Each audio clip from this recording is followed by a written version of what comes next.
Welcome. I'm Pam Laricchia from livingjoyfully.ca, and today I'm here with Joan Concilio. Hi, Joan. Hey, how's it going? It's going wonderful, thanks.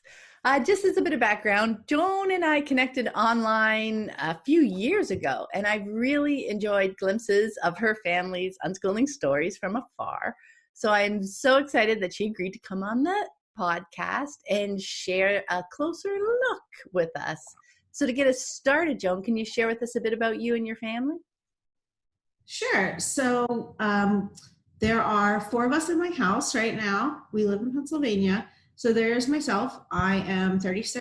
I just recently completed a master's degree in public health. I work full-time as a web developer. I study Taekwondo. I just got my second degree black belt last year. I like scrapbooking. Stay busy, obviously, like that's a thing. And I do a lot of writing. I'm a freelance writer. I used to be a newspaper editor and writer, so I kept in that business once I left it. So I just do a lot of things like that, a lot of online stuff. My husband, his name is Dan. He is 32. He and I have been together for about 5 years, and we just got married earlier this year. And he is also a web developer, and we, besides doing our full-time web development business, we have a freelance web development business as well. So we like that. That's a lot of fun. He starts his master's degree in June. So he starts that very soon. So wow. Now he felt like for me to be in school the last 3 years. So that'll be fun. I have one child. My child is Asher, who is 19. Those of you who maybe have read our blog on school rules may have been familiar with Asher as Sarah. Asher came out as a transgender guy this year. And so that's been a big, it's funny. It was a surprise to actually no one who knew Asher. Totally no, it was like, which is cool. But it's a lot of stuff around we have our blog, which is on school rules. And I'm going back through and changing all the references to Asher, and it's things like that. And there's like paperwork, and you gotta go to the doctor and say like, can you please call me Asher? And it's just like stuff like that. Yeah. So he does a lot of that on his own, but there's a lot where that's just a hard situation. And we'll talk a little bit about Asher. So Asher's on the autism spectrum. Asher has ADHD. Asher has OCD. Asher has anxiety. And he's not those things. But when you get in a situation like this, which is a little stressful and you don't quite know what to do, those things don't matter most of the time in our life, but they do matter in situations like that. So our family is like really trying to provide a little extra support in that space, because that's a hard thing to do. It's a hard thing for anybody. So then the other person in our house is actually Sarah's dad, who is my ex-husband, Chris. We are still super close friends. He's friends with my husband and I. And we all lived together when we got divorced. Chris and I decided we were going to keep cohabiting because we are friends, and because of Asher, because change has always been hard for Ash, which is one thing. And then Chris, he works about an hour away from where we live. Dan and I also work about an hour from where we live in a different direction. And so just in terms of like, who would see who when, and when we do stuff together, the four of us as a family pretty often, but when we could do that, if we were all over the place, that would be pretty rough. So it's a little unusual, but it really works for us. Up until earlier this year, my 84-year-old mother also lived with us. She did pass away in April, which has been a little rough, but we were used to being a 5-person family. So that was, that was just us, and we really liked it. So now we're kind of adjusting to the new paradigm of it's just the four of us, and it's just very different. So we're getting used to that. We also have 5 cats. They're all stupid and weird, but we love them. We used to have a dog, and there's a campaign to get another dog, and I can't deal with it. So beautiful dog. He was a golden doodle. We had him for 14 years. He grew up with Ash. Best dog in the entire world. There's a golden doodle in our neighborhood that we like hang out with and pet. And we're just like, oh, we need to get another doodle. We need to do this. And I'm like, I can't. Like, I just can't. So that's where we are on the dog. But that's us. That's who we are. Chris, my ex-husband, is a newspaper editor. I should mention that's what he does. He also is what's called an ephemerologist, which is somebody who is interested in old books and paper. So ephemera is like paper things like menus, receipts, postcards, things that most people don't keep, that would be ephemeral. And so he actually has a side project where he finds and writes about these things. So he will find a photo at a yard sale of a family from the 1800s and figure out who they are and write a blog post about their genealogy and stuff like that. And his favorite thing to do is like reunite people with their stuff. So he'll like give that to their great grandkid or something. So it's like a super fun project. And it's interesting because things like that, I'll talk a little about unschooling, but we're all people and we all have interests. And so that's really been a big part of like kind of our unschooling journey is like, we're doing this stuff and it, just kind of all works together. The other thing is that as a group, our other big side project is we run a nonprofit where we give away stuffed penguins, and it's called Penguins for Everyone. And that's pretty fun. And again, that's the thing we kind of all do together as a family. We have a board of directors, we're registered 501c3. So we like went through that process, and we have a process for how we choose people to give penguins to, and we have requests from all over the world, and we ship things, and we maintain social media presence for that. And Ash is a big part of all those things. So it's just, I don't know, it's just another fun thing that we kind of all do together. So whew, that's a good summary of us, like, woo. Well, thanks so much for going into that detail. That's amazing, Joan. Like, I love how you guys are just making this work best for you guys, right? Exactly. It doesn't matter what it looks like to other people, although, I mean, it looks amazing from the outside. That's the thing. Like most people, like it's funny because we were not nervous exactly because we've never been people who care what other people think very much, obviously. Also, for those of you, if you're watching this on video, I have green hair, but, like Pam can see that. But like, we've never been people who've been like, oh, this is so non-traditional, like, ooh, what will people think? We're kind of like, yeah, we're just over here kind of doing our thing. And if you don't like it, well, sorry. Mm-hmm. Not sorry. Yeah, sorry, not sorry.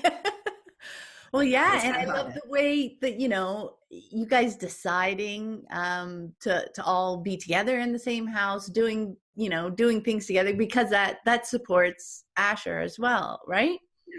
Exactly. And also, I love that you brought up that it's a stressful time now. And when you have some challenges, they come in waves too, don't they, sometimes? And when one thing gets stressful, other things get exacerbated, and being extra cognizant of that, but supportive of that, and just having that being part of how your life flows. I thought that was amazing. So thanks for mentioning that. So let's get to the unschooling bit. How did you discover unschooling, and what did your family's move to unschooling look like? So the cool part of our story is that I discovered unschooling before I knew what unschooling was, because I was homeschooled when 5th, 6th, and 7th grade. I started homeschooling in 5th grade. I was a really weird kid. I was gifted, which is one thing, but I was also just different. Like I just had a very different personality.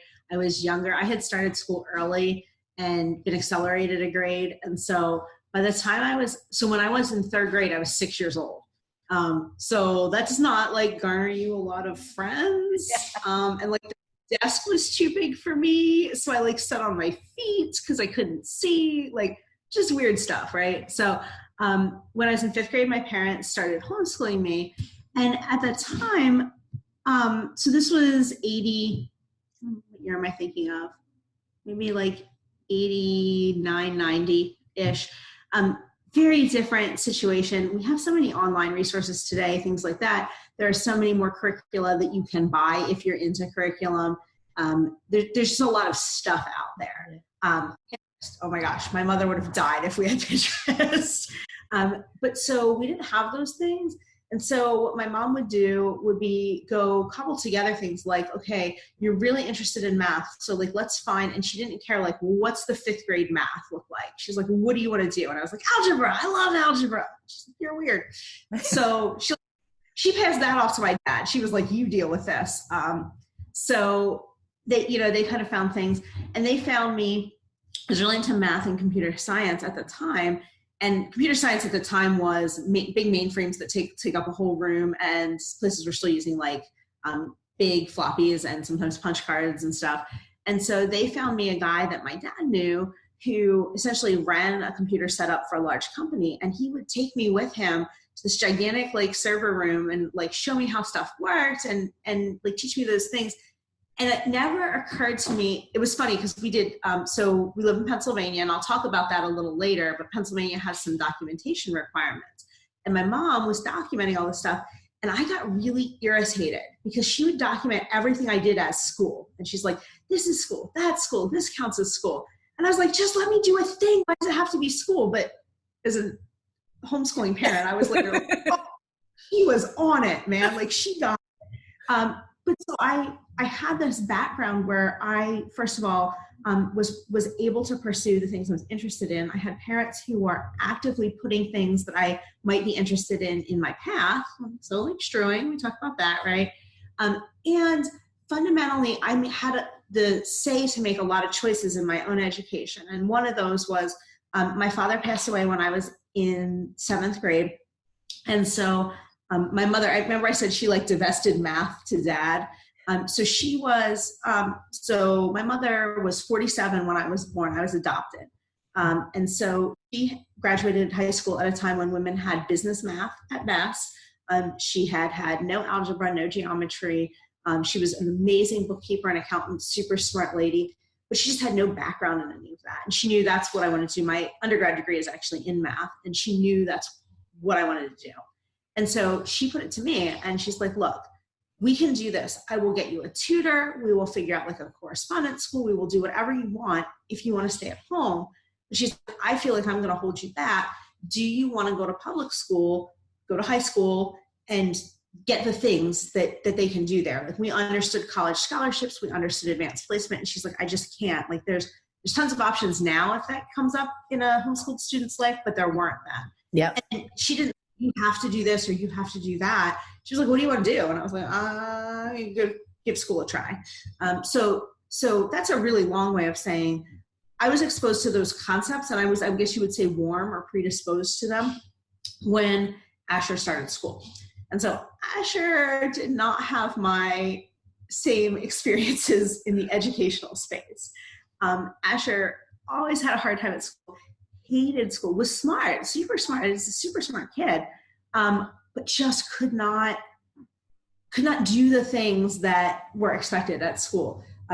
Absolutely could know something forwards and backwards and be given a test on it, and literally not be able to write an answer to a question that if you ask him verbally, he would be like, and talk to you for a half hour about. Just couldn't do that. So we, and for what it's worth, we tried lots of different things. We started in a private religious school. We are not a particularly religious family. We go up and down in our level of spirituality, I guess you would say. But it was a nice, small school, good people. And so we were like, well, let's try this first. And it was really good for kindergarten. And then in 1st grade, Ash had a terrible teacher, and it was just really bad. And so halfway through 1st grade, we pulled him out and put him in the local public school. Like that seemed okay at first. And then we got to 2nd grade and it was weird. And then by 3rd grade, we were like in the school every week because it's like, oh, this happened, that happened. He's not getting this. He's not doing this. And he had these like super nice teachers who I think were really well-meaning people who were like, if we just try this, or he'll catch up, or he'll get more mature, or we're going to do like math support, or we're going to do reading support. And everybody sort of saw the same stuff, but nobody was able to look at it and say, nobody was able to look at the big picture, right? And so we started piling stuff on. So first it was, I think 3rd or 4th grade, it was, he needs glasses. That's really going to make a big difference. So we did that, and it helped. Obviously not being able to see makes it hard to like do anything. So that helped. So like we started to hit the basics. It had him tested for like a hearing problem because he had trouble with verbal instructions. And so we thought, well, maybe it's a hearing thing. Found out that wasn't the case. Then the teacher was like, he's really moving a lot. And again, I just want to be clear about this just because I think it matters. At this time, Asher is presenting as Sarah, is presenting as female. Teachers are perceiving Ash as a female. And it's very hard, I think, in a public school setting. You hear a lot about young boys being diagnosed with like ADHD. Girls can present very differently with that. And so it was very interesting when the teacher was like, we really think ADHD is the thing. We had an evaluation, and it's like, they count, like somebody comes and sits and watches your kid for like, I don't know, like 2 hours. And they're like, for what percentage of the time were they on task? And it's like the 4th grade. So like the good, I don't say good, but the kids that don't have attention problems, like 50 to 60%, right? Like this is not a high bar. And they were like, it was like 18% of the time that Ash was even close to on task. And I was like, oh, well, that's the thing. So we started the journey, because then obviously the thing that people want to do is like medications. We tried that. And Ash is a super tiny person. I think in the 4th grade, he weighed like 60 pounds or something like that. He was still in a booster seat because he was so little. Mm-hmm. And the stimulant medication that he was on totally killed his appetite. So he didn't eat. He was having to eat lunch in the nurse's office because they were concerned that he wasn't eating. So they don't see kids with an eating disorder or things like that. So then he hated that. He hated being singled out as different. He hated having to take meds at school. And so like just stuff kept building on itself.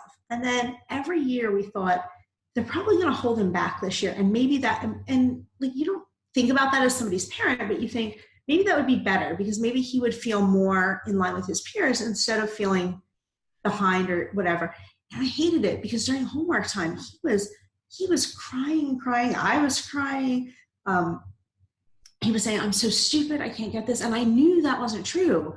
And in fact, in my, having grown up like in a gifted program and things like that, my perception was that this is a kid who's actually pretty gifted, has a different way of learning, but super good at like making connections and synthesizing information, and absolutely factually deep in these areas that he was passionate about. But it just wasn't lining up. It wasn't working at school. And we were spending sometimes like 4 or 5 hours a night on homework. And I was working full-time at this time. I actually have worked full-time through all of Ash's life. But so like, I'm coming home from work, we're doing this, I'm going back to work so that I can finish work, because I left early to come home and do homework. So he goes to bed, I go back to work.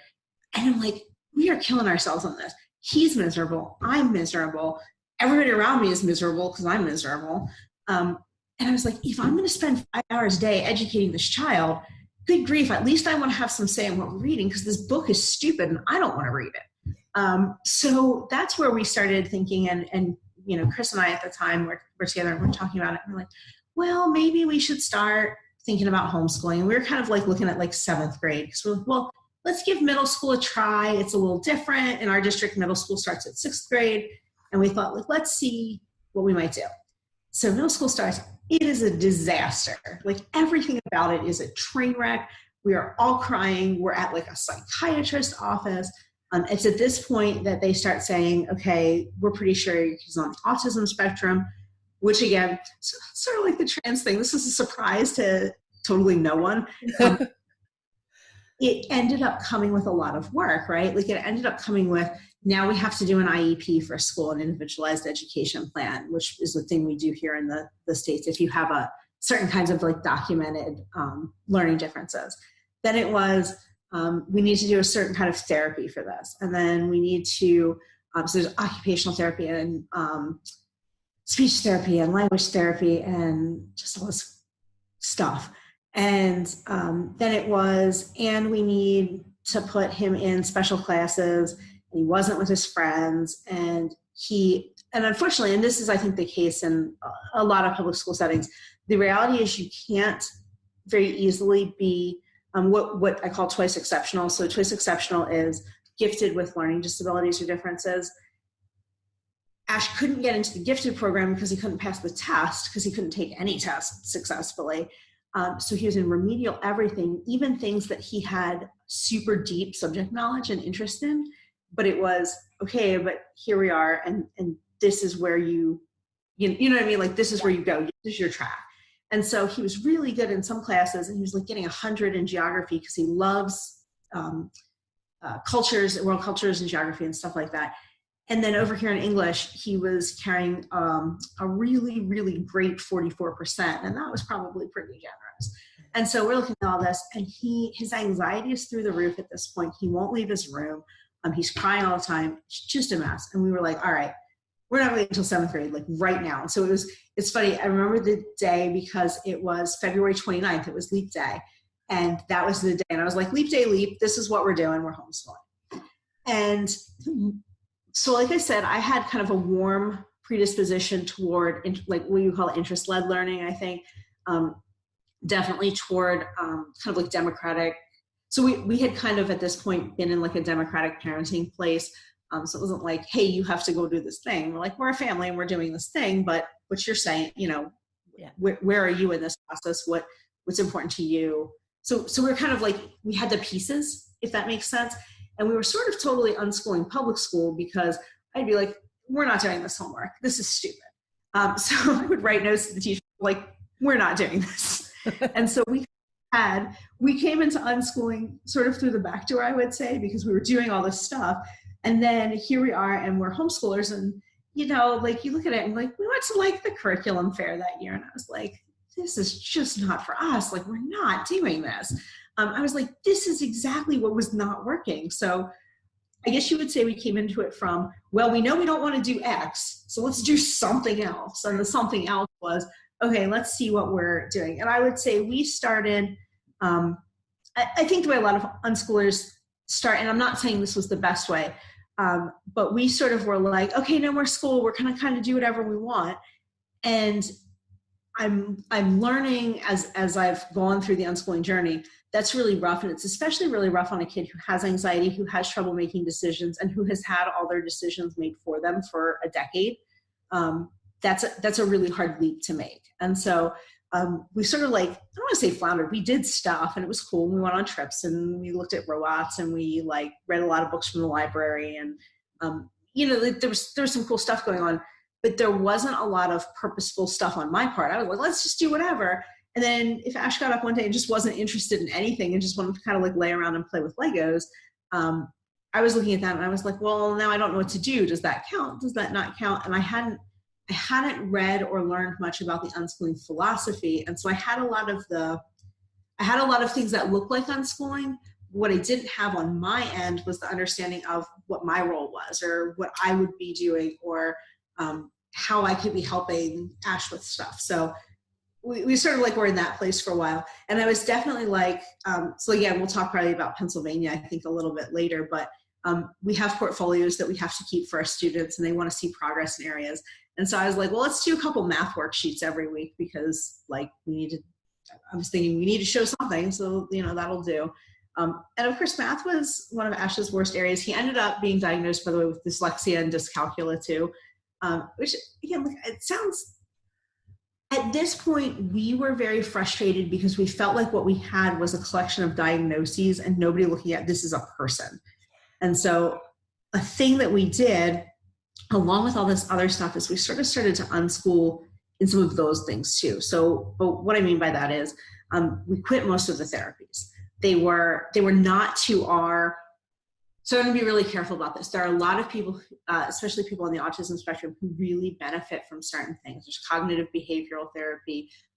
There's a couple other types of therapy that happen a lot for kids on the autism spectrum, some of which are super effective for some kids.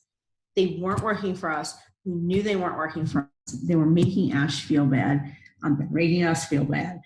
And fundamentally, I think a lot of our problem was we started at I don't want to say the wrong time, but Ash was old enough to understand that he was different, but not different enough to want to be different or to not care that he was different. And so you're at an age, like that middle school age is not when kids want to be different. That's not when they want to be, their friends are out playing sports and they have to go to like a brain training center for stuff 4 days a week. Like it's not a good time for that. If you've grown up doing that, maybe, but so that's your normal. But that was really kind of hard to take. So we pulled out of a lot of those things. Got a lot of criticism for that, actually, more than homeschooling. A lot of people have faced criticism homeschooling kids on the autism spectrum because they said, oh, they need socialization, they need to do these things. We didn't get as much criticism for that, but we definitely did for dropping the therapies. We stopped the ADHD medicine. We started to think differently about those things and to give Ash a voice in them too and be like, you're telling us this isn't working for you and we need to listen. So we kind of pulled in, we just sort of we were our family. Like we just did stuff together, just lived, learned, enjoyed things. And so from there, that's when I started reading about unschooling and sort of started turning that into something that was a little more, purposeful is kind of the right word, maybe not, but on my part where I was like, okay, I'm doing a thing. I'm not just doing not this thing. I'm like not doing public school. I'm not doing school at home. I'm doing this other thing. And so it was developing, okay, what is that thing? And finding out that there were people like, this is a whole thing. There's a philosophy. People know what they're doing in this space. I was like, oh. And then to look back at my experiences and say, oh, this is totally what my parents did. They just didn't have a name for it. And in our case, it was interesting because one of the biggest challenges that I faced when I first started learning about unschooling was this idea of, I missed the part where it's not about the tools or the resources. It's about what your learner needs, wants, enjoys, and things like that.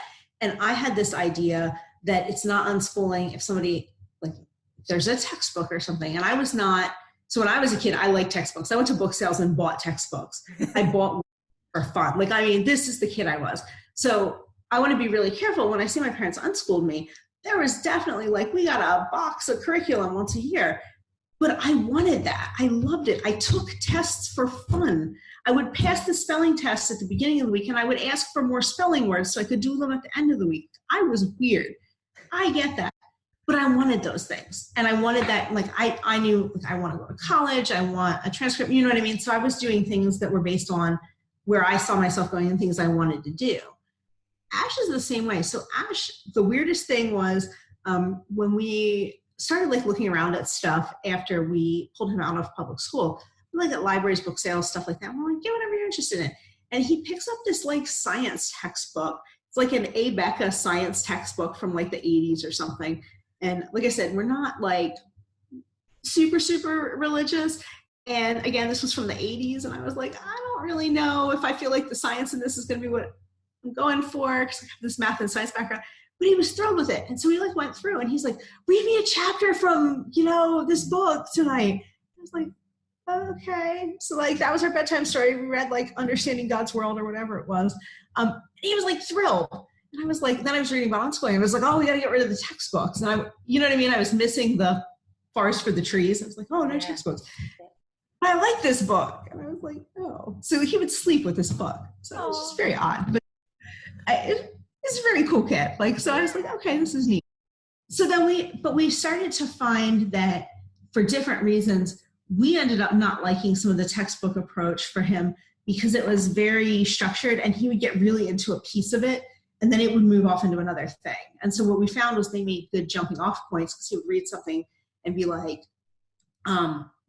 what, tell me more about this. I want to know more about this. And then would be over here in this. We really like those DK books, the Encyclopedia of World History and the Encyclopedia of Animals and the eyewitness books and all that. And so we would use them to dive deeper into one particular topic. And then as we worked in a lot more internet resources, gaming, things like that. We started mostly with books because my ex-husband and I are book people. We like books. We're always surrounded by books. He and I ran a business for a while buying and selling used books. So we were always places with books. But there again, as I discovered unschooling, I really started to separate myself from the idea that books are how you learn. And I realized pretty quickly that Asher, so we read aloud to Asher a lot, which was really good. But we realized pretty quickly he did not get stuff out of reading because he struggled so hard to do it. He just wasn't getting things that way. And we're like, oh, you like videos, you like watching, you like being read to. So for what it's worth, we read aloud to him well into high school, which was super cool. So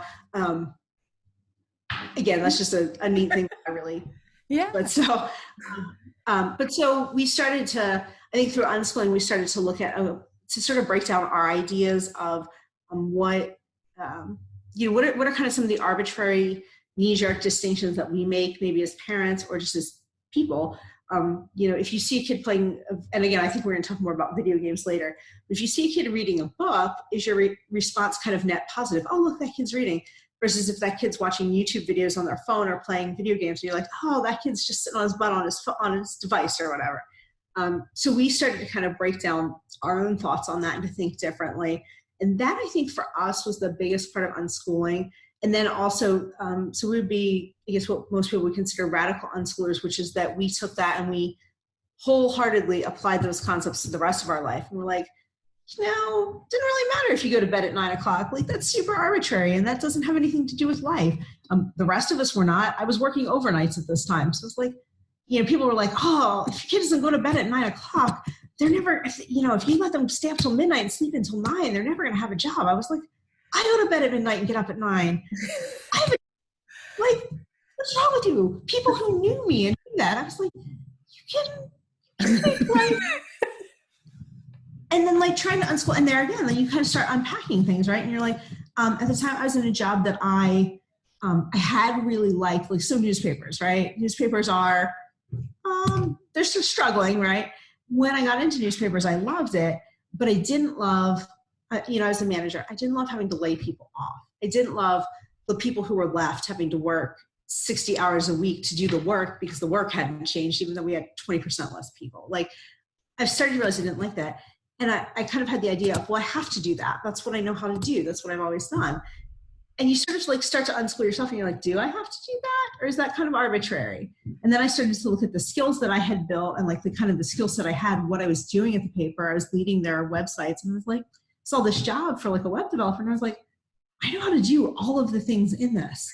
And it was even a developer position through a communications team. And I was like, this is great. This is everything that I wanted. And I would never have applied for that if I hadn't worked through some of the unschooling stuff where I was like, no, you don't have to do it that way. You don't have to stay at your company for 30 years. You don't have to stay in a job you don't like. You don't have to stay in your lane because this is the kind of work you've always done. And I think those things helped Asher too, because he started to see ways to ask questions about the world, ways to say is this kind of arbitrary and weird, or is this a for real thing? It's actually a lot of things that we say you have to do, you really don't have to. You have to face the consequences. That was our big, and it's kind of, again, it went into kind of the radical unschooling philosophy, but this is our big philosophy with parenting is you can do anything you want. You need to face the consequences of it. And the consequences are not, you stayed up till 3 a.m. and now you're grounded. The consequences are you stayed up till 3 a.m. and you knew we had a doctor's appointment to go to at 8, so you got 5 hours of sleep and you're going to feel like crap. And we did try to tell you that, but we're not saying you can't do that. You have to go to bed at 9 or whatever. So it's really that was kind of our biggest change was when we realized that the philosophy was, you need to think about what you want to do. You need to think about your decisions. You need to own them. We want you to make them, but we also want you to be like, if I do this, X is going to happen. And it's like, well, so, and again, for us too, it was neat for us to kind of take that step back. So, I talk a lot. So, I did not want to interrupt because that was beautiful, Joan. I really love how you noticed the transition piece, right? I experienced the same thing as well. You're stepping away from something, right? It's I'm not doing this. I'm not doing this. And there is a vacuum. There can be a vacuum for a while as you realize, we need something to replace that with, right? So that's why I'm always talking about, continuing to learn about unschooling, because you learn unschooling at first when you think of it. Well, it's not school. So we're not doing school, right? But it is creating a whole different environment, a whole different learning environment. As parents, we're doing something different. Yeah, we're not helping with homework for those hours, but for those hours, we are actively supporting our child and helping them and hanging out with them and connecting with them, and building that different kind of environment for learning. So it's not like learning in a vacuum. But it's creating. That I think was what I wanted to make sure that I feel like we struggled because I think we didn't get to unparenting, but we were closer than I realized I would like. And it was like, I don't want to be hands off. I don't want to just say, here, go do some things. It was that discovery process. Yeah, no, and I went through that too. Yeah, exactly the same. I mean, and your school stories were very familiar to me as well. And that was the whole thing. That was the process. It got to a point where it's like, no, this isn't working. We can try something else. And Exactly. yeah, exactly. And then I love, what you were sharing about, ways to support him and how you were learning. It's so funny because you think you're doing it for your child, right? We're doing this Yeah, for our child, totally. but then it becomes so much bigger, doesn't it? Once you Yes. start opening that one question, everything becomes a Or you're question. like, oh, it's all on the table now. Yeah, exactly. Yeah, no, I love that. So you did a beautiful job of working all the way through that. So I am so happy. So we did talk about you talked about it at school and the challenges with school, unschooling for kids with learning differences. I mean, you went into that when you talked about how, reading for him wasn't a helpful tool for picking up the kinds of information that he was looking for. And I found that too, like with later readers, you'd think, oh, they're going to be behind in gathering information, but they're not. They have just different ways. And outside of Right. school, they can use all these other ways. So Right. yeah, was there anything you wanted to add about unschooling for kids with learning differences? So I think the one big thing I would say is don't discount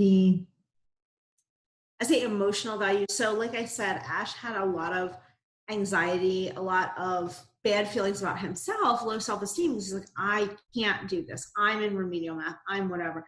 And so he had this perception of himself as somebody who was slow or stupid or who couldn't get it or who whatever, because the system was playing to his weaknesses, not his strengths. And if you're too interested in something, that's the thing. Oh, we want you to pay attention. We want you to be focused. We want you to be interested. But by the way, also you can't be too interested because in 90 minutes you have to go get up and go somewhere else. And no matter how good you're doing here, how interested you are, you have to switch gears entirely and go to this other thing. Mm-hmm. And so I think one of the things that we realized pretty early on was we at home, and I want to be careful how I say this. I talk a lot, which I said, but I want to be careful about some of the things I say because there are a lot of people in these situations and it can be really stressful as a parent to try to deal with some of these challenges and you feel like you're never doing the right thing, like whatever you do is the wrong thing. So I don't want anybody to feel like I'm saying, oh, this thing over here is just wrong to do. Yeah. We just found stuff that didn't work, for us. But I think one of the big things at home was we had a lot of people with the therapy, with the IEP in school, when we came home with the idea of how are we going to, I don't think this was the phrase we thought of, but it's probably how it appeared to Ash. How are we going to fix the autism, right? Like, how are we going to make you seem not autistic? How are we going to redirect you so that you don't spend 4 hours talking to somebody about tanks in World War II? Because you're super into tanks in World War II, or the Titanic, or the Donner Party, or whatever the thing is. So I think for a lot of people, that stuff comes down to spending your time on the weaknesses and saying, okay, here's the thing that's a problem. How do I help you read better? How do I help you do math better? How do I help you understand social situations better? And those are not bad things. Those are good things to do, but I think they're good things to do naturally and in moderation, not as the focus. I mean, I should say for us, I think that was the case.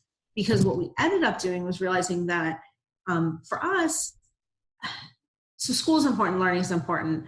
But for us, Asher being an okay person, and some of that's how he related to others, but some of it is the suicide rates for kids are going through the roof.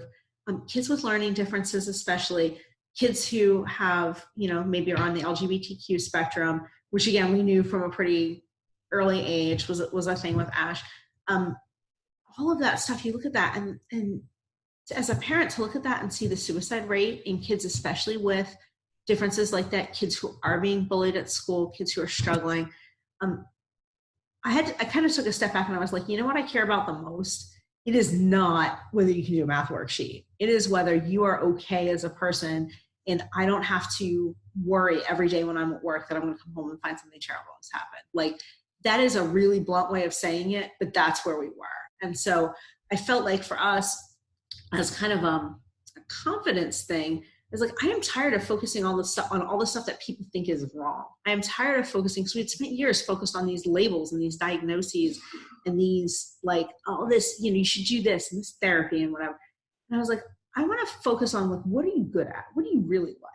You love facts. Like, I have never met a kid who could tell you more facts about things. And I was like, so let's work with that, right? Let's take that and let's learn to synthesize those facts. That's a cool thing to be able to do. And then let's build your toolbox of coping skills, but let's do that in a way that's not, you go to therapy 6 times a week for it. Let's look at situations that come up and say, hey, like, this is a rough spot. Like, what are we going to do about this? And work on that together, rather than to be forced to go into a room and say, here's a social story. What are you going to do when so-and-so says they don't like your shirt? I am going to say this. And again, I don't want to belittle that or say that that doesn't work for some people, but it was not consistent with Ash and how he saw the world. And it was making him feel worse about himself. Oh, I can't even get this right. I can't do this. This is another test I'm failing, essentially. So for us, that's what I would say about the advantages of if you have a kid with an unconventional learning style. And that can be autism, that can be dyslexia, that can be just somebody who is less of a reader and more of a listener or a video watcher or a hands-on learner. And we have some friends whose kids are absolutely physical doers. They need to be working with their hands. They need to be doing something physically. And that's how they learn. And that's how they learn everything from science to math to engineering to working on cars. Like, that's their thing. So if you have things like that, if you can play to those strengths, your kid's going to feel a lot better. You're not going to feel like you're beating your head against a wall because you're not going, okay, this isn't working. And I read somewhere that if you, with kids with autism, it was how it was referred to, but I think it's true for anything. If you have somebody who's struggling with communication, if you have somebody who's struggling with how to read, how to write, how to say the things that they want to say, throwing more words at them is not the thing that's going to help with that. Like, you got to find something else. And so that was really eye-opening to me, because I am all about words. I love to read. I love to write. I love to talk. I am just words, words, words all the time. And here's Asher, who's sensorily like, please stop. I'm just overloaded. Like, let me watch this video. Let me watch this video with the sound off. Let me just see what's going on and stop talking at me. And that was really kind of eye-opening too. So, yeah, I would just say anything with learning differences, figure out how you can take those things and make them a strength. Because if you're realistic about it, as an adult, so self-improvement is great. Lots of people spend time, and I do too, trying to improve myself, trying to make myself better. But my job, I would never get a job that was surrounded by my weaknesses. There are tons of things I am not good at. I have no physical skills whatsoever. I walk into walls. I trip over the floor. You know what I mean? Like, so I'm never going to get a job that requires that kind of skill, like manual dexterity or anything like that. I could, but I would be miserable. And so as an adult, you get the leeway in life to do that. And so I just want to I hope people give that to kids. Yeah, that focus on their strengths. I mean, not only from the emotional side, but yeah, exactly. Like, for their whole life, you don't want to go out there and choose a job where you're going to be miserable, right? So you're not going to be an accountant. That would be stupid. Yeah, exactly. Fine. So I don't need you to be one. Yeah, and along that, while you're focusing on your strengths and following interests that mesh with your strengths, you're going to come across opportunities where you need to use the things that you're less, naturally inclined to do. There's some math skills in paying for things and all the regular life things, and that'll still give you opportunities to work on those, but they don't need to be the focus, right? I love that. Absolutely.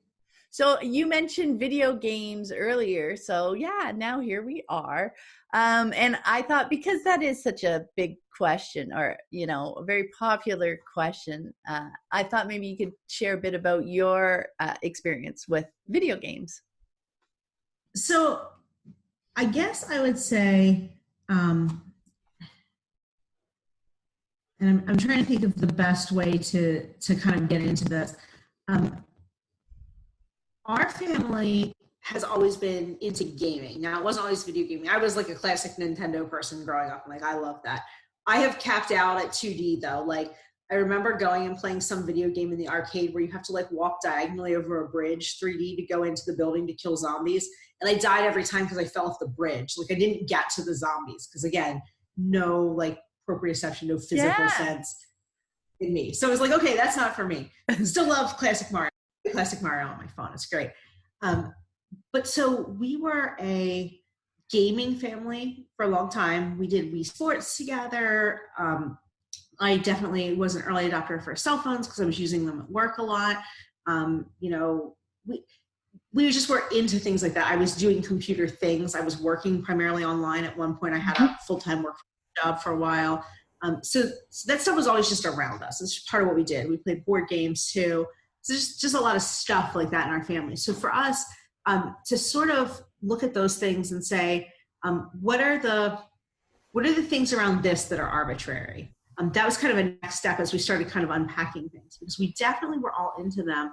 And I think we even realized pretty early on that these were totally learning tools. We were learning things, Ash was learning things. But I think early on we still had some really arbitrary restrictions, like, well, you can't play a game for more than an hour on the Wii or something. Or, then we got a PS3 and it was, well, you can't play any games that have shooting in them, or, whatever. And what we ended up with there was we really started to kind of unpack these ideas, and we're like, what is it that we're trying to get out? Like, what was our goal there? And our goal was like, well, we want you to be doing things that we feel are productive. I was like, well, wait a minute. So it's okay for me to sit around and play Candy Crush on my phone for a half hour in the morning instead of getting out of bed. But I'm like, I want you to be doing something productive 24/7. And also, who am I to judge what's productive or not? Like, so you start to like ask yourself these questions. And it was weird things that kind of came up out of video games naturally, stuff that just evolved for us, that made us sort of not just be like okay with it, not just like, okay, we don't really have arbitrary restrictions around gaming time. Okay, we're pretty okay with most games. It wasn't just stuff like that. It was when we started to realize that these were not just a thing that we allowed, but they were an actual tangible benefit in our family, that we were like, oh, right, this is cool. And I will say the biggest thing that tripped us on that in terms of like a light bulb going on was actually Ash really got into the Assassin's Creed series, which is, like, you're like an assassin and you travel through time and you have to like save people and kill people and whatever. You explore these places, and there were things that would come up, like you're exploring this thing, and this kid in the game basically turns to the other kid. They're like looking at a display in a museum, and it's like a helmet with horns. And the one kid says it's like a Viking. Oh, that's a Viking helmet. And the other kid turns to him in the game and says, Vikings didn't wear helmets like that. That's such a myth. And we went and looked that up, and it totally, like, that was like a 2-day thing of us finding out that like most Vikings didn't wear helmets with horns on them. I grew up thinking that, like, that's what you see. Like, it's a Vikings. But so it was like things like that. And then we spent so much time going from that to what did Vikings were? Who were the Vikings? Where did they come from? What's that culture like? And you start to like go down these rabbit trails, and it's not the game by itself, right? The game by itself was just the entry point into that. There are games that are designed to be educational, but I always said like math with robots is still math. Like, that's, you have a kid who really hates math and you're not like, oh, you gussied it up with some robots, and you're like, yeah, it's not gonna do it for him. But there are cool games that are legitimately by themselves educational. There's the Dragon Box app, which is actually an algebra. There's an algebra version and a geometry version, but it absolutely plays like a game, and it doesn't beat you over the head with, now look, you've done, distributive property and algebra. So things like that are good and they help, but they're part of a context. They're part of like, okay, what did you see here? What is that, what can we explore? One of the newer Assassin's Creed has this, it's a mode that you don't even like go through and kill people or anything. It's an exploratory thing. You can walk inside actual replicas of like the Sphinx and the Great Pyramids in Egypt. And it tells you all this stuff. Like, this is where the tomb was. This is whatever. For like King Tut. Excuse me, I'm going to grab a drink. Thank you. So like you get to see these things. And again, the benefit to that, so that's cool on its own. But where we really got benefit from that was not just we're gonna park Ash in front of the TV for 8 hours and be like, here, go at it, we don't care. It was engaging with him with that stuff and saying, like, I see that you're really interested in this. Tell me about like what you're doing here. And he would be like, I'm exploring this house because I need to find this person, but the house is full of like artifacts from different like archaeological expeditions, and this is what's here. And I was like, well, what does that say about that, suit of armor? And he'd go read it and like would talk about it. And so it was really a chance for us to have something that he really enjoyed. There was a chance for us to connect and to just like put some topics in his path where he was like, oh, like, this is a really cool thing to like dive into more. But that only happens with that connection. Excuse me. If you're just kind of ignoring your kids and your hands off and you're saying like, go do whatever, that's not the same thing.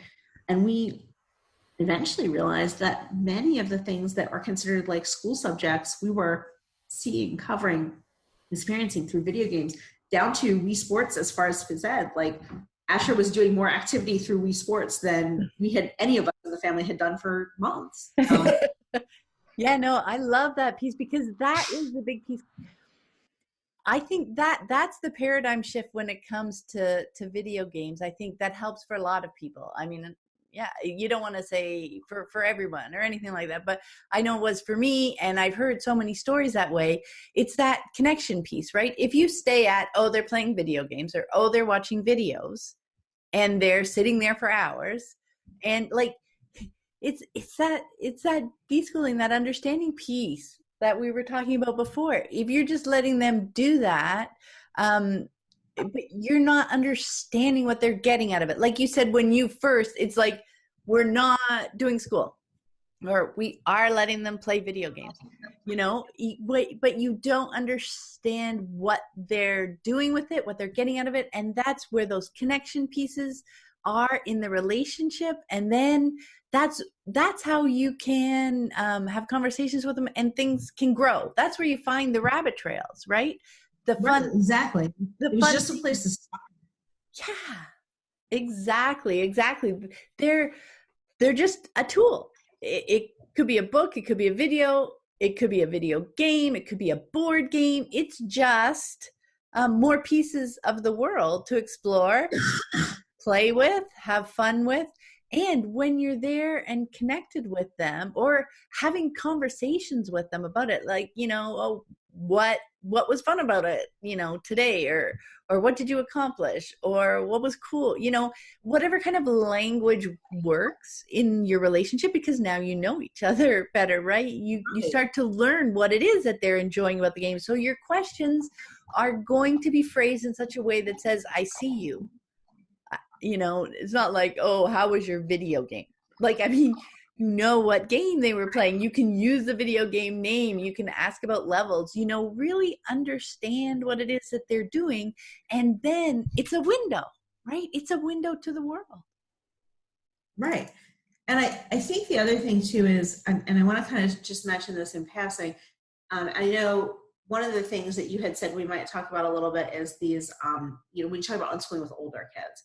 So, a lot of people with older kids and teens are starting to look at video games and like, ooh, that one has swearing, that one has killing.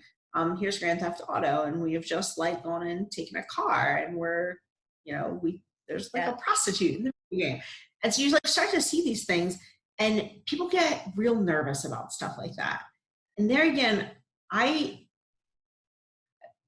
feel like a lot of times there's maybe a double standard about video games. if you see that on the news, if you see that in a movie or a TV show, um, you might read it in a book. People aren't, I don't think they get as worried about that maybe as they do, oh, that's in a video game. They're going to think that's an okay thing to do. My kid does not think it's okay to go on to people. We are totally like, we are not a gun family. Like, that is not our thing. My kid is not going to do that. My kid is not going to go jack a car. Like, that is not his thing. And part of that, again, is this overt conversation that we've had, which is, and music is another good example of this too. He, for a long time, was really into like Eminem and stuff like that. And we didn't use that as a just go listen to whatever you want. It was, we would have the stuff come on and like Eminem would come in the car and he's talking about this, that, or the other thing. And I was like, well, what do you think about that? Like, why is he saying that? What is the, do you think he really feels that way about women? Do you think, do you think it's really okay to, to hit your partner or whatever? And it really becomes this chance to, again, like to connect, and not just in a factual way, which is a rabbit trail thing, but to talk about those, like those tough issues. They're going to come up. So we watch hard shows and movies. We watch the 13 Reasons Why series. Ash has played games like Grand Theft Auto, and there's like Red Dead Redemption, and there's like stuff that's pretty graphic. And realistically, we didn't look at that as like, ooh, that's bad. We looked at that as like, well, let's talk about that, because you're going to see that. And you're going to see that either with me or you're going to see that somewhere. Because I guarantee you're going to go to your friend's house and he's playing this game, or you're going to go to the movies, like Ash is 19 now.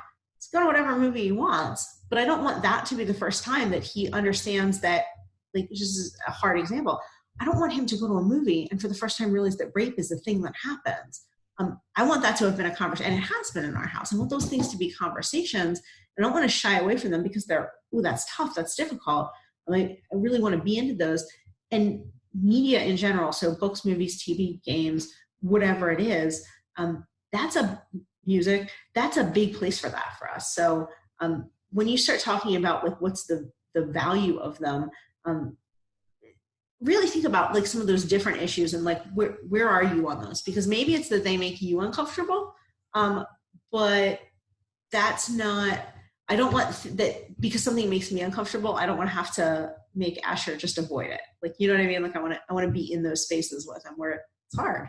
Yeah, no, that's such a great point, because our media, it brings pieces of our culture to us, of the society that we're living in, and it's great fodder for conversations, right? I remember when we kind of were the first couple of years unschooling, and Simpsons was a big thing, and they were watching the Simpsons, and at the time it was like, oh, don't ever let your kids watch the Simpsons and everything, right? It's always something. But oh my gosh, we watched it together, we all enjoyed it together, we laughed, we laughed at different things because we have different levels of experiences, and some jokes went over their heads, but the conversations that came out of it were fascinating and interesting, and yeah, they're just little doorways, right? And so the nice thing too about, we're unschooling for years, right? Our kids are growing up.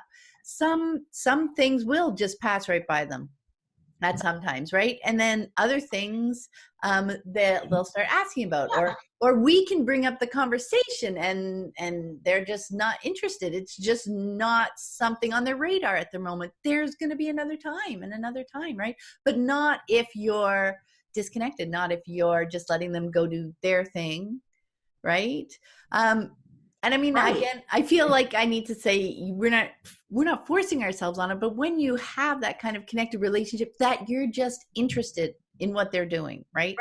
You're sharing what you're doing, you're interested in what they're doing. It's just the way we live together. And then those things can come up, right?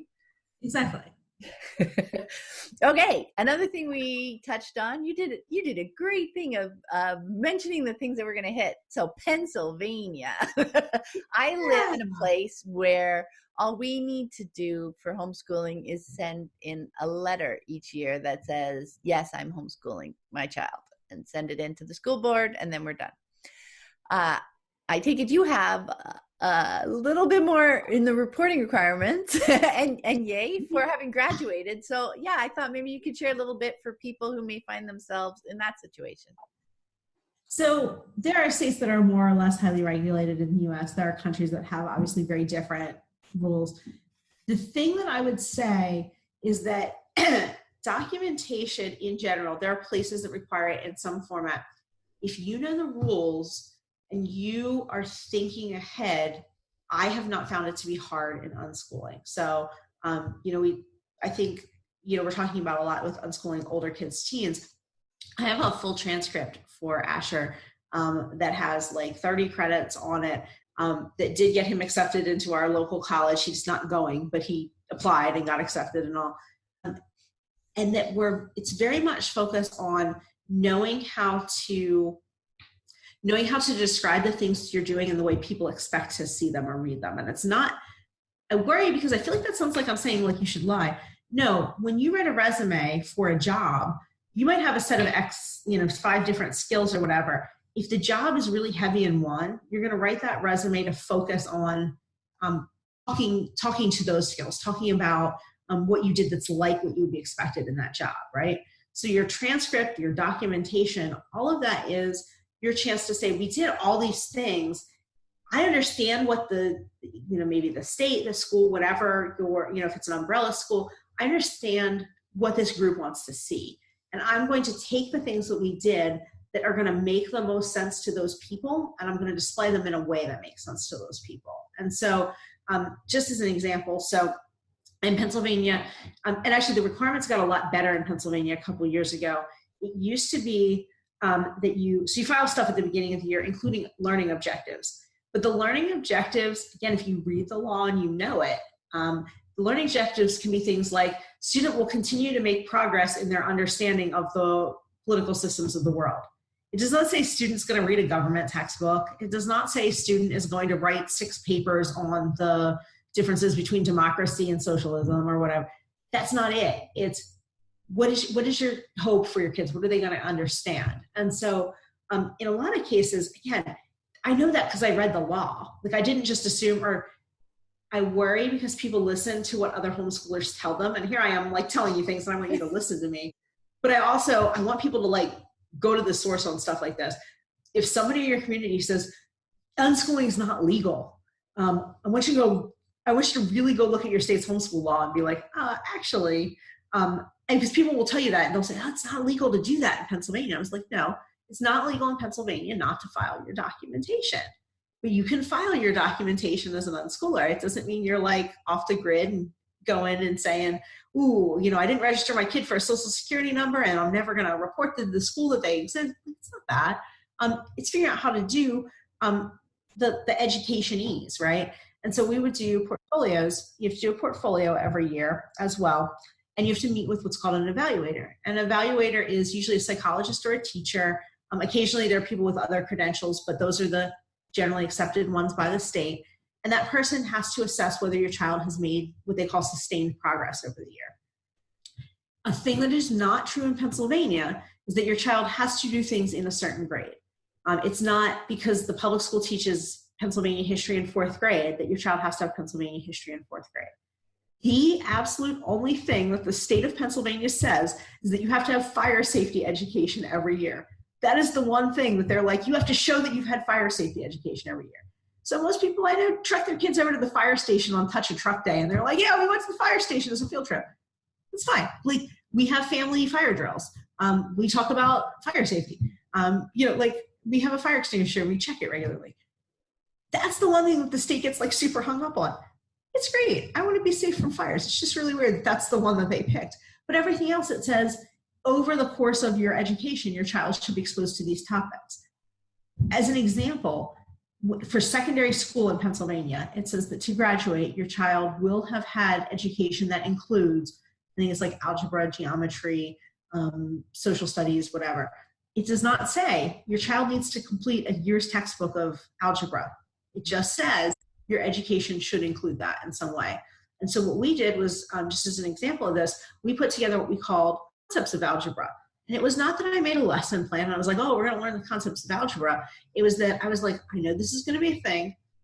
I know there are places where we use algebra every day. When we go to the grocery store, price per unit, that's algebra, right? It's if it costs this for 6 rolls of toilet paper, cost this for 10 rolls of toilet paper, which is the better deal. It's algebra. That's what that is. And so trying to put those things together and to say, okay, I know I'm supposed to be paying attention for this. How can I put these things together and write something in a transcript, put something in a portfolio that is going to show people that Ash understands that concept? And so that's a big deal, is knowing as the parent what's expected, looking for those things, and not forcing them to happen, because you don't have to do that. There was nothing that we did where I was like, oh, I have to make something up, or I have to make. In Pennsylvania, a thing that happens a lot is that families are good at unschooling, and then they get nervous at portfolio time, and they sit their kid down with a workbook, and they're like, quick, do these 6 worksheets so we can put them in the portfolio. That is not required. I have never had a problem with a portfolio. I did 7 of them. Never had a problem with a portfolio because I didn't have math worksheets in it. But people get nervous about that. And the thing I would say is pay attention to what you're doing as you do it. I don't think most people need to keep like a daily log of today we learned this. It can be really helpful for you, especially at first, to do that, because you start to see those things add up and you're like, oh my gosh, we really did learn a lot today. But usually what I did is, like, over the course of a week, I kind of, like, in the back of my mind, I'd be like, what are some of the interesting things that happened this week? Did we take a big trip? Did we go down a particularly long rabbit trail? And I just sort of try to keep in my head. I had a planner, actually, and I would just like write a couple notes on the calendar part of the planner. And then at the end of the month, I would go back over that. I'm like, okay, these are kind of the themes. And then at the end of the year, I could take those, put them real quick, and I could whip out a portfolio in like 3 hours. It was not a big deal. And a lot of it too is like pictures, descriptions, stuff that was, I'll say, like produced product that was already generated. So Ash was very involved in 4-H. In 4-H, one of the requirements is that when you submit a project, you have to write what's called a project story. It's basically a report. You have to write 6 paragraphs about what you did. I was like, here we go. It's going in the writing portfolio because you wrote it. So taking those things that happen and putting them in places and saying, like, okay, this is how it comes together. The other thing I will say, and this is really specific to Pennsylvania, but any place like Pennsylvania that has in-person evaluation where somebody has to sit down and talk to your kid, if you have a say in who that person is, which in Pennsylvania you do, you can pick any licensed evaluator. If you find a person who understands what you're doing, you will not have problems with that. So we were very lucky. We found a woman who is an unschooler herself. She's also a certified teacher, and she does evaluations. And it was no big deal because she totally got what we were doing. We weren't fooling her or tricking her or trying to make ourselves look like something we weren't. What we were doing is going to her with stuff and saying, here's a way to look at what we've done, and we can talk to you and tell you more about some things.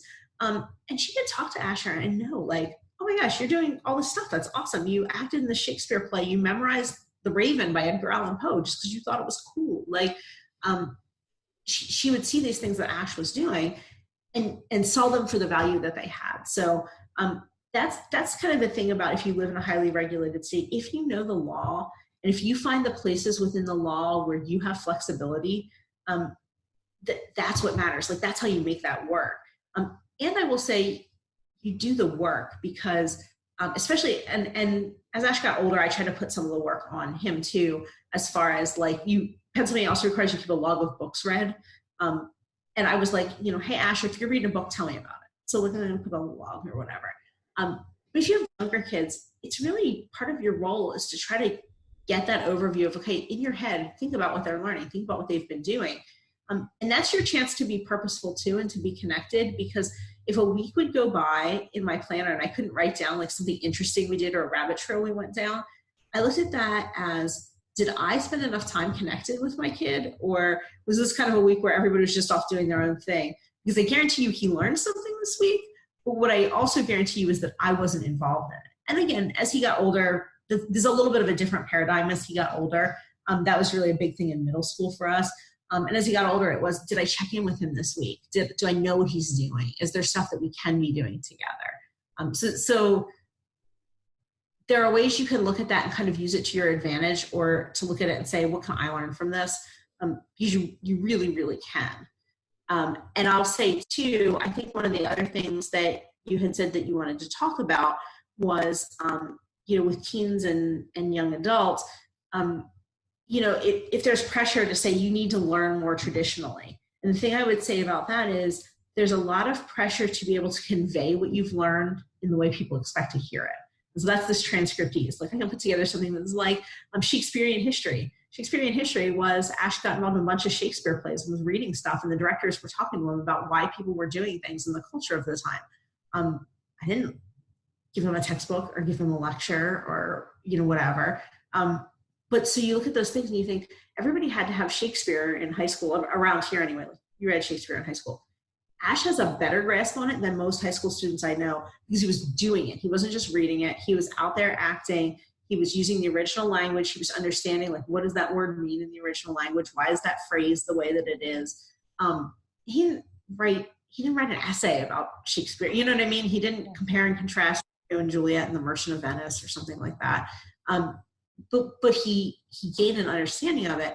And so my job there was to come up with a way, in a transcript sense, to say, he absolutely has the background and grounding in this that like a college would want to see. He knows the things. And so I have never seen a college ask for a copy of a report you wrote about William Shakespeare. You may go into freshman, English 101 in college and be expected to be familiar with Shakespeare, to understand he wrote tragedies and comedies and histories, to know a couple quotes from Shakespeare. That's the expectation, right? They're not going to ask you for like, produce the term paper you wrote in high school for your Shakespeare study. So finding ways to convey those things and to assure people, no, this student knows what they need to know in this area.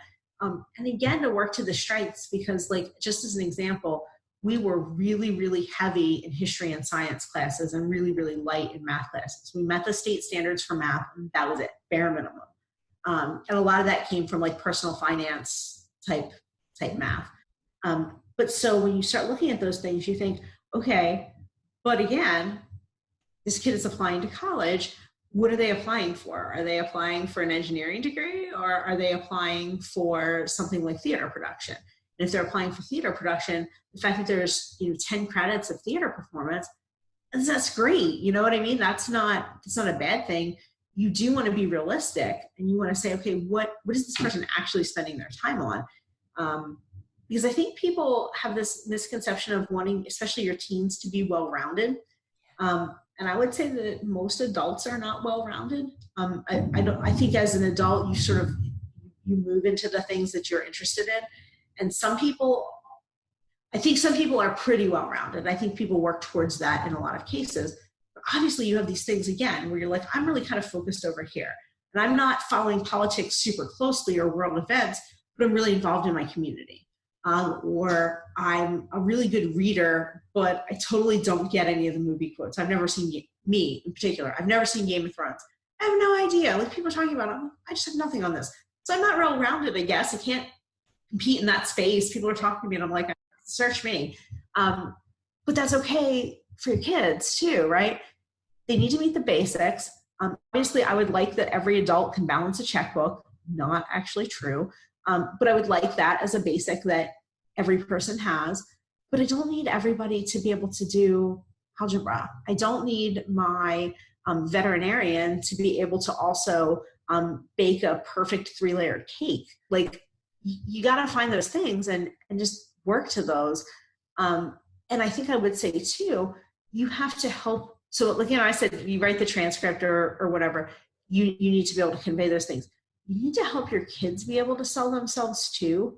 Because when you talk about things like job interviews, when you talk about things like, college applications, things like that, if that's a direction your kids want to go, you talk about things like if a kid's entrepreneurial and wants to run their own business and they need to talk with clients, if they have a retail job and they need to talk with customers, they need to figure out how to present themselves and what they know in a way that is, that makes them look good, that makes them look like they have the skills they need. And I'll just give you an example of this. Ash is in the process of trying to get a job, his first job. And one of the things that he is looking at is we have a nursing home in our neighborhood. And Ash has spent a lot of time taking care of my mother when she lived with us. She needed some care, and he did a lot of that.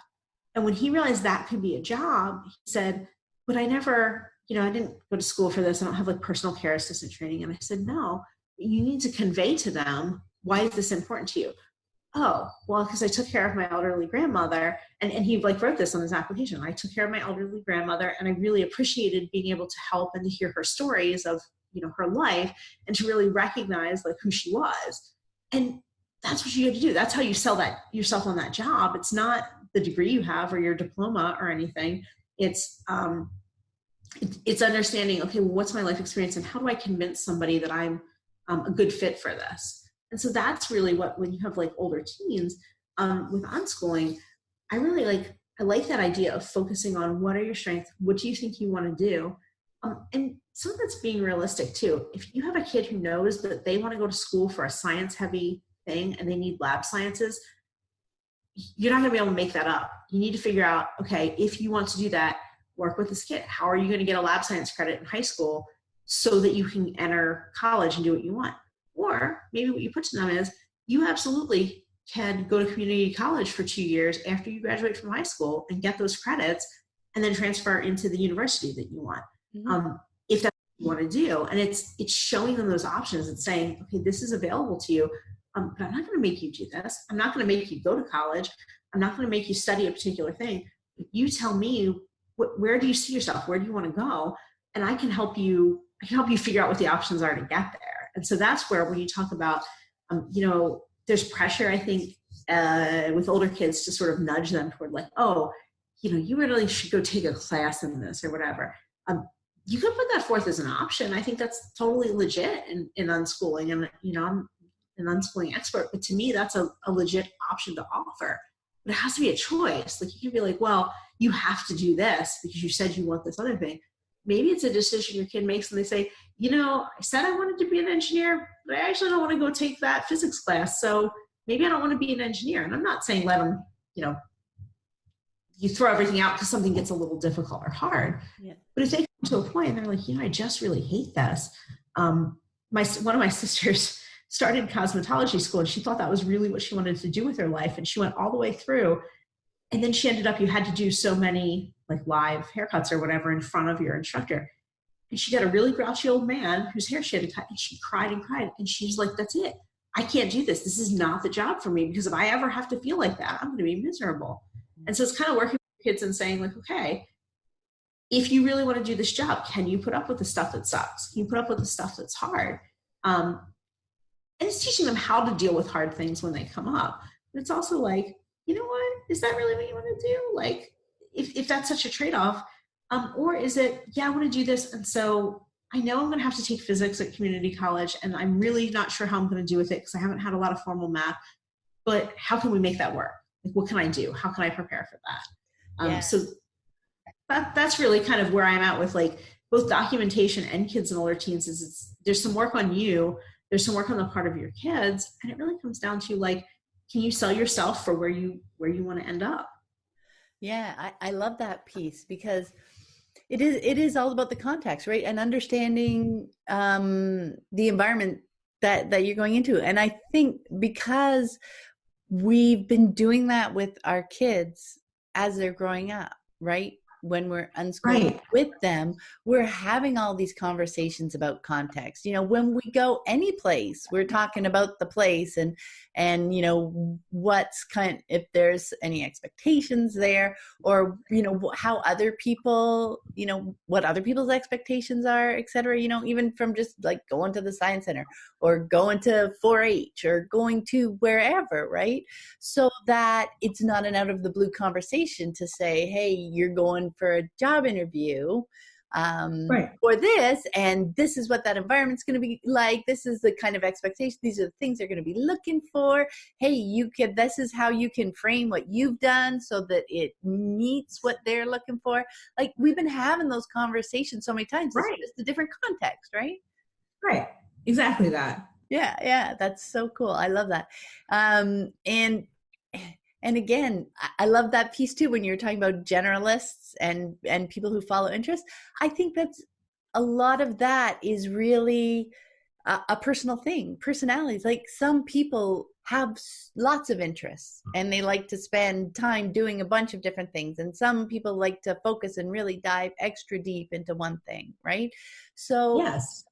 let them discover that about themselves rather than trying to say, okay, you're getting older, we need you, and then worrying like, oh, you did this and this and this. Because if they're deep into an interest or two, it's likely that any, work or job or whatever they'd like to move into, just, when they meet those ages, is going to be related to, there's not going to be a 90-degree change without any, kind of warning. You know what I mean? Right. So there's not a real downside to letting them continue learning and engaging with the world the way they already do it, just because they're getting a bit older. Yeah. Yes, exactly.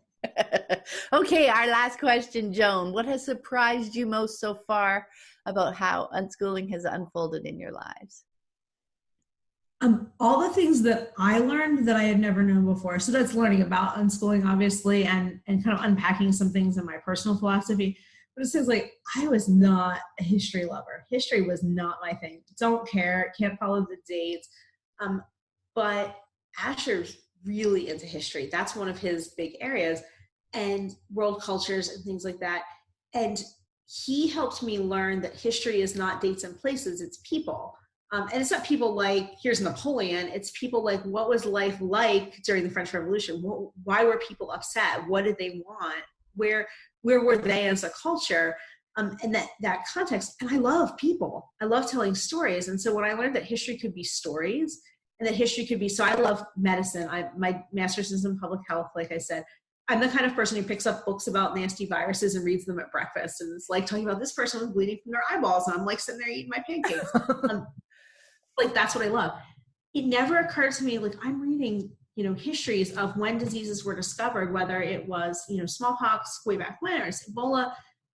It never occurred to me that that was history or that like counted. You know what I mean? Like I was like, I hate history. And so I sort of changed how I framed that to people, because it was like, I never did well in history in school, but actually turns out I really like history. I just like it in this different way that I didn't know was a thing. And I learned that totally because of Ash, because it's like, she's not that, because he had never had to have that experience of high school history where you go through a book from America from 1700 to present and you churn your way through all the dates. And it's like, I don't know. I still couldn't tell you much about the Reconstruction after the Civil War. That's not where I am. But I do understand context a lot better, I think. And I have at least I have a decent bird's eye view, so that I'm not like, actually, that was the funniest thing when we started homeschooling.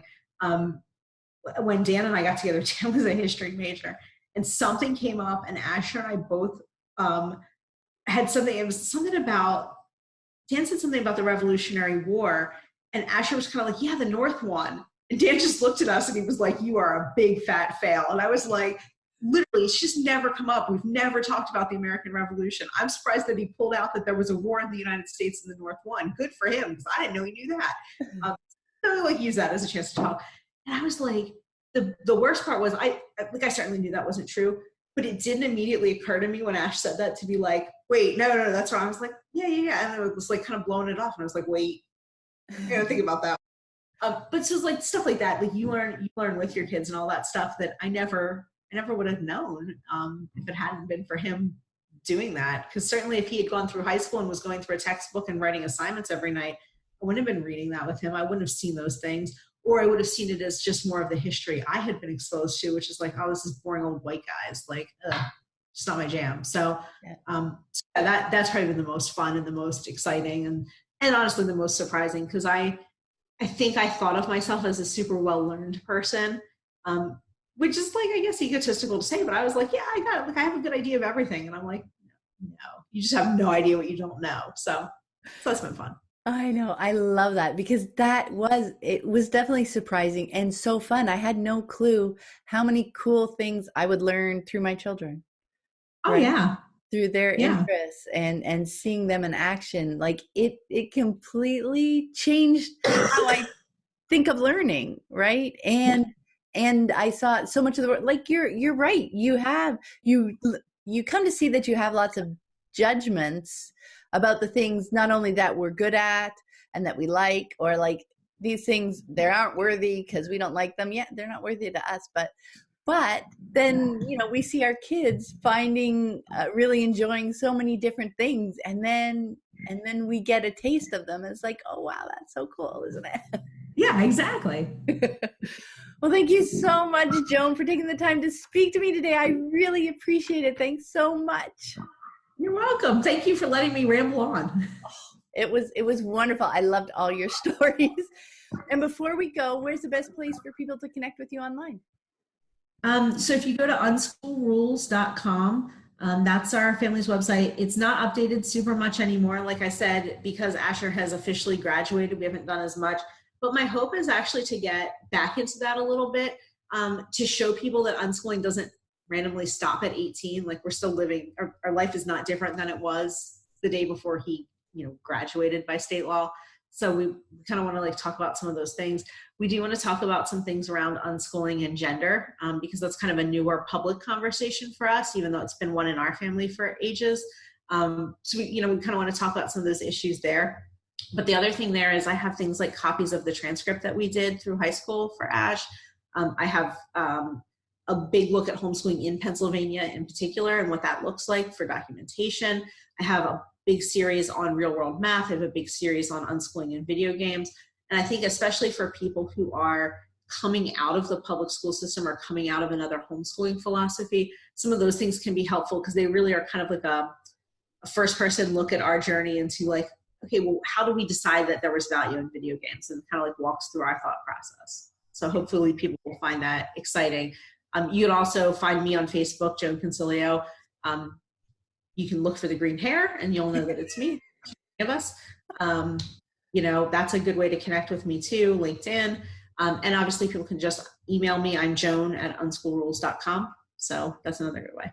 That's awesome. Well, yeah, and I will say I love your website. I spent ages diving around in there, and I don't even live anywhere near Pennsylvania, but it was fascinating. I really had fun there.